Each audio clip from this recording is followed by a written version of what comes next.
Salve, salve estudante, professor Joãozinho na área.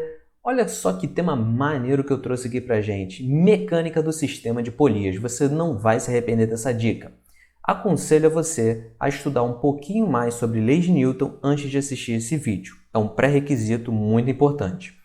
Existe um probleminha muito tradicional em mecânica que trata ali do sistema de polias, que é exatamente o seguinte. Você tem dois bloquinhos que estão ligados por um fio, que vão exercer uma força de tração nesses blocos. É muito comum que a gente veja que a massa do fio seja desprezada, que o fio seja inextensivo, ou seja, esse fio ele é ideal. É muito comum que também os atritos sejam desprezíveis, a força de atrito seja desprezível. E o corpo 1 e o corpo 2 vão possuir massas, no caso aqui, M1 e M2. Vamos supor que, nesse exemplo, a massa M2 seja maior do que a massa M1. E nesse exercício em específico, nós temos planos inclinados envolvidos.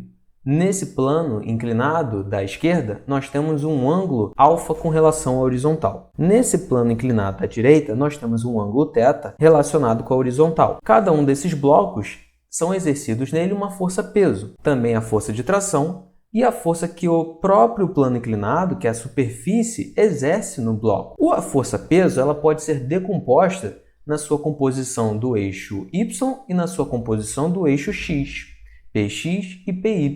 Isso para o bloco 1 e, claro, para o bloco 2 também. Como os fios são ideais, a tração é a mesma para um e para o outro bloco. Como a massa M2 é maior do que a massa M1, o bloco 2 acaba por puxar o bloco 1, fazendo com que a aceleração tenha esse sentido. É muito comum que também nós isolemos os corpos e façamos o diagrama das forças envolvidas em cada um desses corpos e lance mão da segunda lei de Newton, ou do princípio fundamental da dinâmica, para criar um sisteminha e resolver as equações. Então, no bloco 1, que tem a massa M1, nós temos que a resultante das forças é igual à massa do corpo 1 vezes a aceleração resultante nele.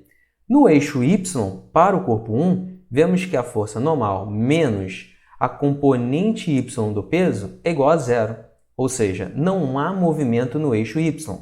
No eixo x, nós vemos que a força tração menos a componente x do peso tem que dar a resultante. No corpo 2, se fizermos também o diagrama de forças e aplicar o princípio fundamental da dinâmica, veremos que no eixo y, a força normal N2 menos a componente y do peso tem que dar igual a zero. Ou seja, não há movimento aqui no eixo y. Já no eixo x, a componente do peso x menos a tração tem que dar a resultante. Então, M2 vezes A. Se a gente somar essa equação 1 com essa equação 2, veremos que M2G seno θ menos M1G seno α é igual à aceleração vezes a soma das massas desses corpos. E com isso chegamos a uma expressão geral da aceleração adquirida por ambos os corpos, que vai ser dada pelo g, aceleração da gravidade local, entre parênteses a massa m2 seno θ menos a massa m1 seno α dividido pela soma das massas correspondentes aos blocos. E é muito interessante que você pare para visualizar bem esse caso geral,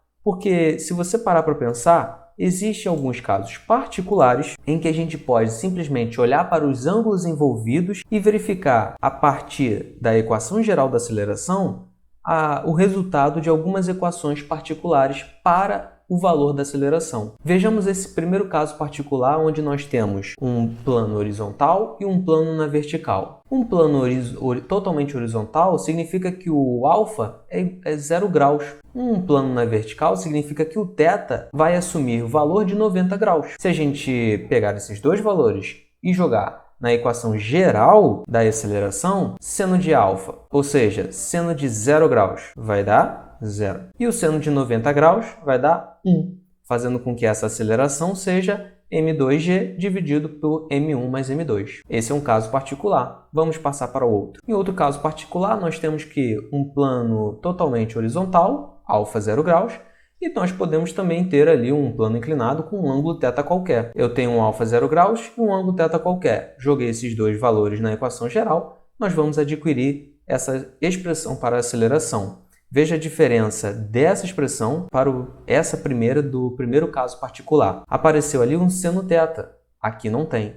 Justamente ele aparece porque agora nós temos aqui um ângulo θ. Um último caso particular é o famigerado caso da máquina de Atwood, onde nós temos aqui, se visualizarmos bem, dois ângulos de 90 graus. Se os dois ângulos são de 90 graus, eu jogo esses dois valores na expressão da aceleração e perceberemos que a aceleração vai ser igual à diferença das massas vezes a aceleração da gravidade dividido pela soma das massas. Então é muito interessante que esse exercício aqui ele é de treinamento. Espero que você tenha gostado dessas dicas. Vou ficando por aqui. Valeu, valeu.